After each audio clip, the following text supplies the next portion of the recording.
உலகத்துல ரெண்டு விதமா கோஷ்டிய பிரிக்கலாம். ஒன்னு சேத்தன கோஷ்டி, ஜீவாத்மா, ஒவ்வொருத்தருக்குள்ளயும் ஒரு ஜீவாத்மா ஆன்மா இருக்கு, அது ஒரு கோஷ்டி.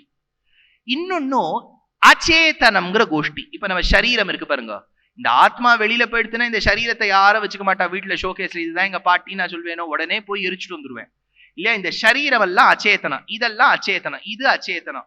கண்ணாடி அச்சேதனம். உலகத்தின் நியதி நன்னா பாருங்க, அச்சேதனத்திலேருந்து தான் அச்சேதனம் வரும். இப்ப இந்த கண்ணாடி இதை நீங்க புரிஞ்சுக்கோங்க. 2 நிமிஷம் தான் நான் சொல்லுவேன், அது 2வது தடவை ஆவருத்தியும் கிடையாது. ஹோமம் மாதிரி திரும்பி திரும்பி கோபாய கோபி ஜனவல்லபாய திரும்பி திரும்பி சொல்லிட்டு இருக்க மாட்டேன். இந்த கண்ணாடி அச்சேதன வஸ்து.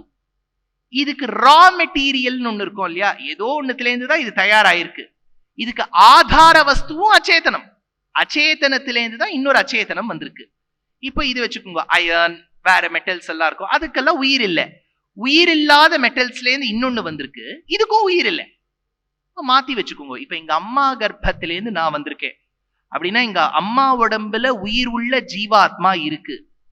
பிறப்பித்த எனக்கும் ஜீவாத்மா இருக்கு அப்படின்னா சேதனத்திலேருந்து சேத்தனம் வருது, அச்சேதனத்திலேருந்து அச்சேதனம் வருது.